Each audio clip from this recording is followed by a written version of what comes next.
I wish to take this opportunity to welcome all of you here today. We truly appreciate your presence. Your Excellency, sir, we shall now have a valedictory, what we could call a parting shot, some words of farewell, or some nostalgic moments experienced by the course 2026 of 2023-2024, brought up by Dr. Chesa Were from the Ministry of Health on behalf of the participants of course 2026 of the year 2023-2024. Dr. Were, please. Your Excellency, President of the Republic of Kenya and the Commander-in-Chief of the Kenya Defense Forces, distinguished invited guests, ladies and gentlemen, I am Dr. Chesa Were from the Ministry of Health, Kenya. Your Excellency, sir, in the next few minutes, I will demonstrate the National Defense College's innovative approach to knowledge transfer and succession management as I, the last born of this course, delivers this valedictory speech on behalf of my 65 other participants. The Vanguard, Your Excellency, is the tree planting course that took cue from your directive to Green Kenya. Cumulatively, the Vanguard, including our faculty, has planted over 1,500 trees within the Kikuyu ecosystem during our time here, and an additional 100 fruit trees in these grounds. Thanks to our forest whisperer and the hawk-eyed Bundi, we, the family participants, have somehow managed to extract saplings from their beds without accidentally strangling them.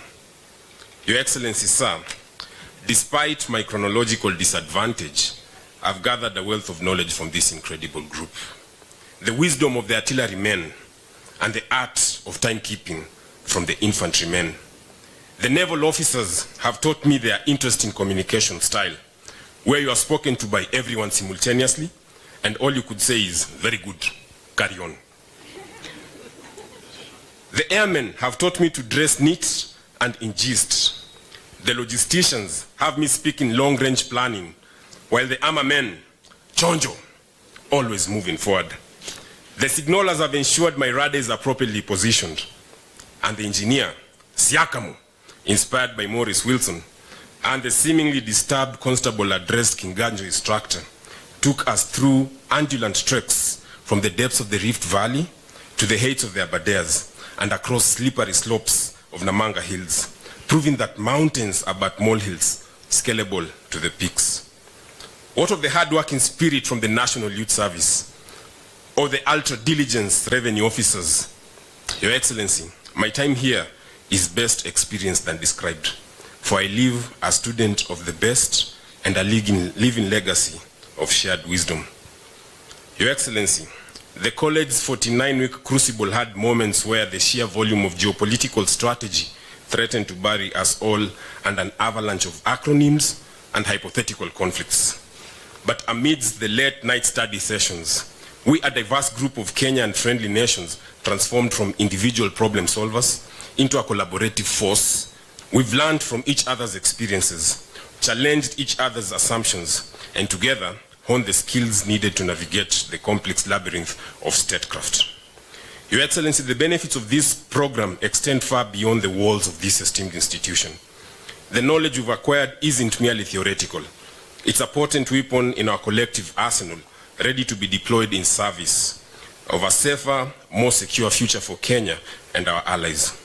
We've delved into the intricacies of cyber warfare, untangled the knots of international negotiation, and formulated solutions to seemingly intractable challenges. We are now equipped to address the ever-evolving threats faced by our nations, working together to bridge the divides and foster cooperation on a global scale. Your Excellency, sir, when we first arrived here, full of this nervous energy, we were met by a Commandant Emeritus, a formidable general with a very straightening stare. He could literally lift you off. His brief welcome speech felt more like a pre-flight checklist, ensuring that we were buckled in and cleared for the academic turbulence ahead. Thankfully, the then Deputy Commandant Military, a general with a Duchenne smile that spoke of countless sea miles, offered a calmer reassurance. Fair winds and following seas, he bid us, which sounded a lot better than the ringing thought of brace for impact. The drill sergeants here were the directing staff. The ever-present army general who marched us through lectures with the precision of a parade drill. Every day felt like an obstacle course, where some of us stumbled more than others.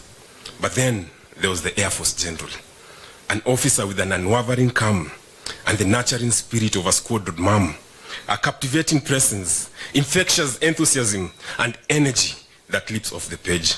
She walked with us with so much passion, vigor, vim, verve, and of course, the attendant animation. She kept us fueled with food, but mostly, she kept us sane. She ensured we didn't completely implode under the pressure. Your Excellency, we cannot forget the quiet diplomat of the team, a man of modest desires, infinite wisdom, and quotes from hundreds of books that we may never read. The Deputy Commandant Civil navigated our often heated discussions with the finesse of a seasoned ambassador and teacher. He could diffuse an academic disagreement faster than you could say, international incident. Your Excellency, sir, Thursday mornings had us deciphering the difference between moral loneliness and holy longing.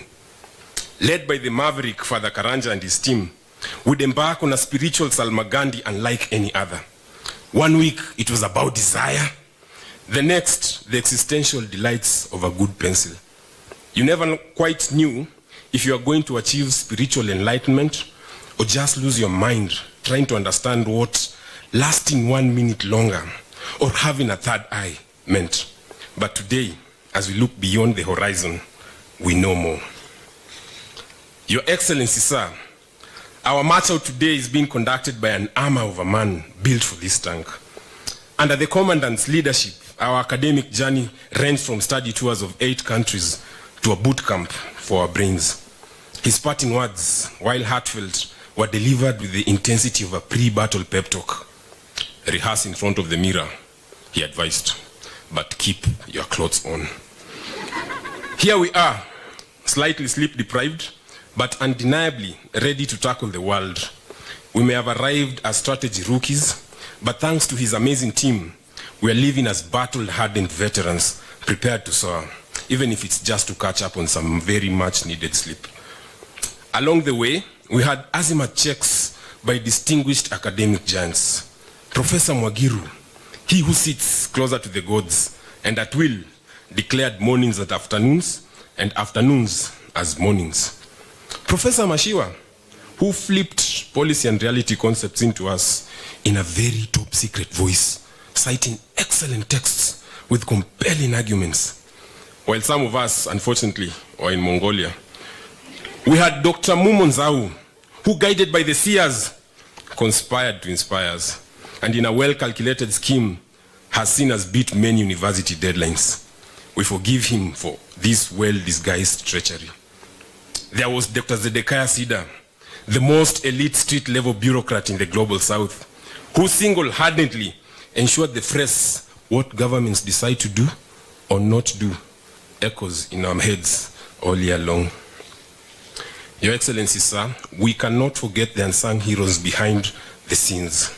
The dedicated staff of the National Defense College, who, like a well-oiled orchestra, ensured our time here flowed like a flawless symphony.